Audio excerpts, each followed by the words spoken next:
Hamdan wa syukran lillah, asyhadu an la ilaha illallah wahdahu la syarikalah, wa asyhadu anna Muhammadan abduhu wa rasuluh amma ba'du. Ikhwatu iman yang dimuliakan Allah, jamaah bi'ah Qur'aniyah yang insya Allah pada kesempatan ini kita akan melanjutkan kajian tafsir Quran surat Abasa ayat 33 sampai 37. Baiklah, seperti biasa kita bacakan dulu ayat yang akan dibahas. A'udzu billahi minasy syaithanir rajim. فإذا جاءت الصاخة يوم يفر المرء من أخيه وأمه وأبيه وصاحبته وبنيه لكل امرئ منهم يومئذ شأن يغنيه. Terjemah ayat 34. Fa'idza ja'atis shakhah, maka apabila telah datang suara yang memekakkan. As-shakhah isim fa'il dari kata shakha, yaitu artinya secara kamus yaitu berteriak dengan keras atau memekakkan. Inti dari kata shakha adalah menunjuk pada fenomena suara yang sangat keras. Dikatakan as-shakhah sumiyat bidzalika li'annaha tusikhul asma'a hatta takadu tusimmuha.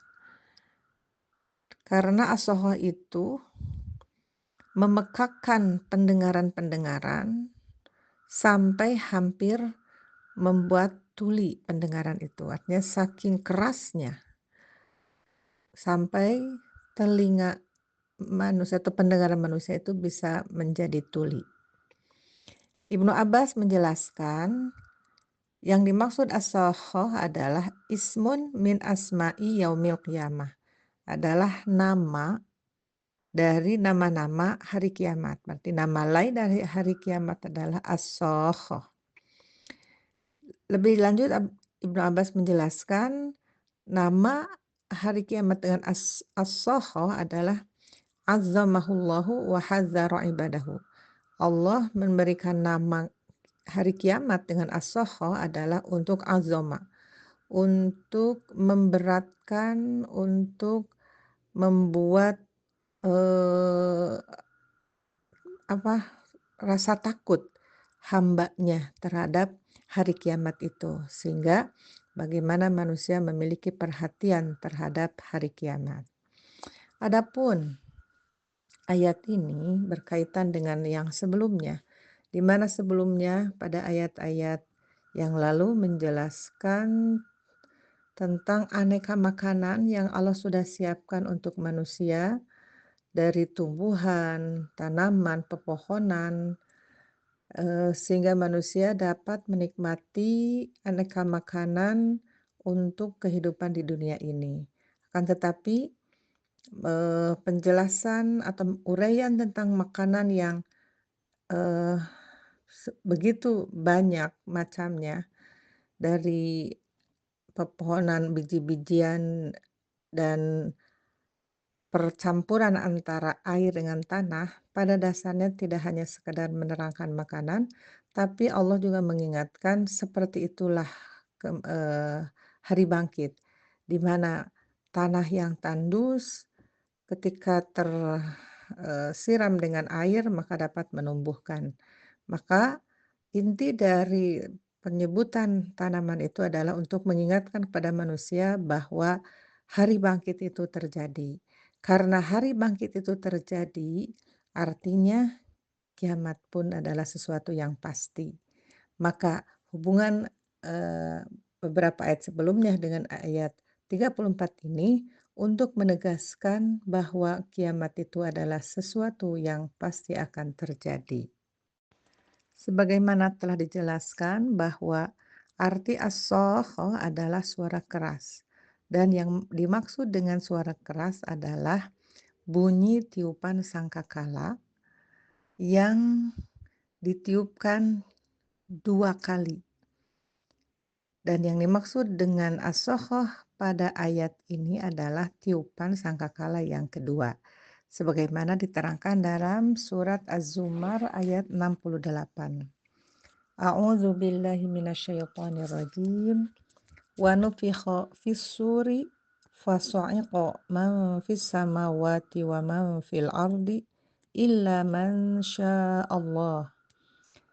Dan ditiupkanlah sangkakala, maka matilah siapa yang ada di langit dan yang ada di bumi, kecuali yang Allah kehendaki. Tsumma nufikha fihi ukhra. Kemudian ditiup lagi sangkakala yang kedua kalinya atau yang berikutnya. Fa idzahum qiyamun yanzurun. Maka tiba-tiba manusia berdiri menunggu keputusan. Maka yang dimaksud as-sakhah yaitu tiupan di sini adalah tiupan yang kedua yang secara serentak manusia berdiri bangkit untuk menerima putusan yang terjadi pada hari bangkit sebagaimana Ibnu Abbas tadi menjelaskan as-sakhah yang dimaksud adalah hari kiamat. Selanjutnya ayat yauma yafirrul mar'u min akhihi. Pada hari itu manusia lari dari saudaranya. Wa ummihi wa abihi, dari ibunya, dari bapaknya. Wa sahibatihi wa bani, dari istrinya, dari anaknya. Ayat ini menggambarkan tentang hari kiamat atau yang lanjutan dari ayat sebelumnya. Bahwa hari kiamat tidak hanya berupa suara keras yang mengerikan yang hampir membuat manusia tuli, juga menakutkan dan mengerikan sehingga membuat manusia berlarian. Sebagaimana Al-Qurtubi menyatakan, taji'us sakhatu fi hadzal yaumi alladzi yuhribu fihi. Datangnya hari kiamat pada hari itu membuat berlarian manusia pada hari itu. Lari dari bencana yang sangat dahsyat dan membuat panik.